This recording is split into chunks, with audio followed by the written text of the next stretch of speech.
Welcome to Rom on Holiday. In today's video, we're sharing everything you need to know to navigate the public transport system in Vienna, Austria. Vienna is a fantastic city for tourists. Though it may not have as many instantly recognisable attractions as other European capitals, Vienna is a treasure trove of stunning architecture. And to see it all, you're probably going to need to use public transport at some point during your trip.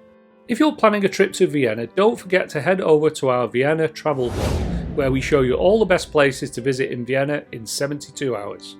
Now let's talk about the public transport in Vienna, starting with which ticket you should buy. There are a few ticket types worth considering depending on how much you plan on using the public transport whilst in Vienna. If you're only going to use transport once or twice a day, you're probably best buying single tickets each time. A single ticket is valid for one journey of up to 80 minutes, including transfers, and costs €3.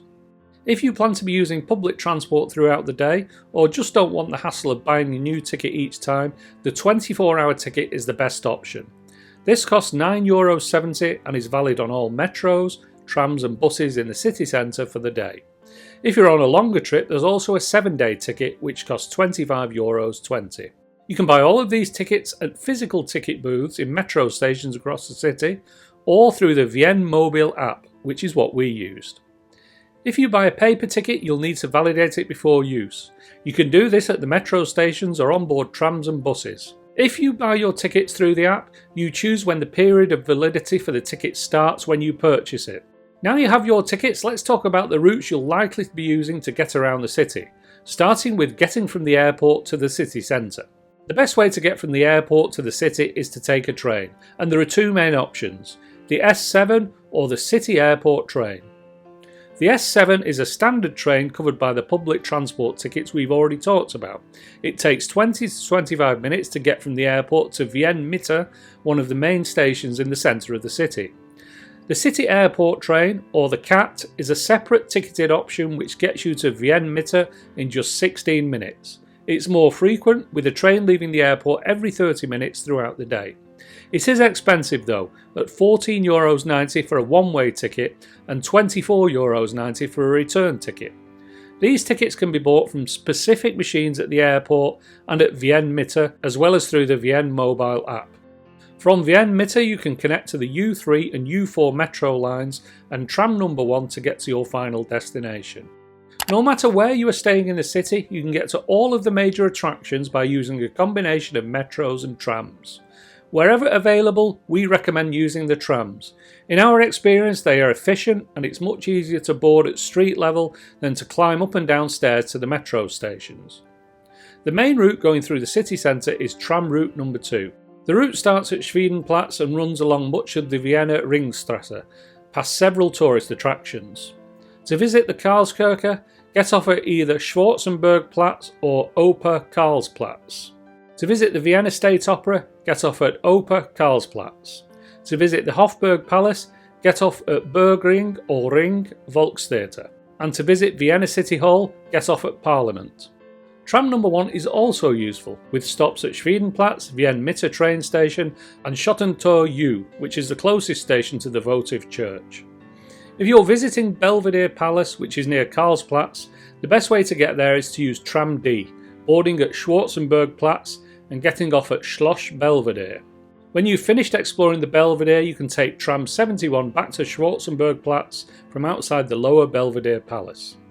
For the remaining attractions, the best option is to use the metro, particularly the U1 and U4 lines. The U1 is connected to the Prater amusement park where you'll find the iconic Wiener Riesenrad. To visit, take the U1 to Vienna Praterstern.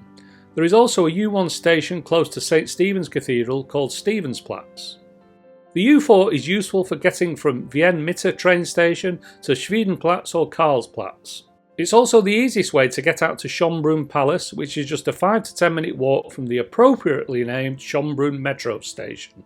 So, now we've talked about how to buy tickets and how to get around, let's end the video with a few general tips to help you navigate the public transport system in Vienna. Tip number 1. Make sure you know the direction you're travelling in.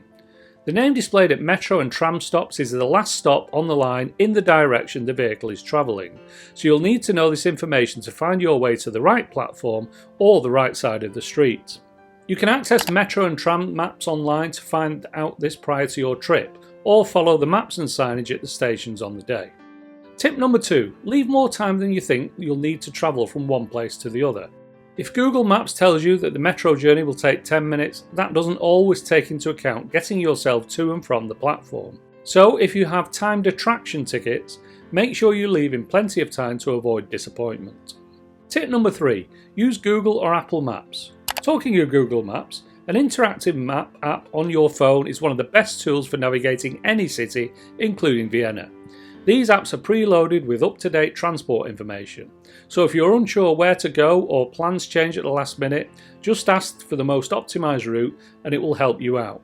That's it for today's video. We hope you found our tips for navigating Vienna useful.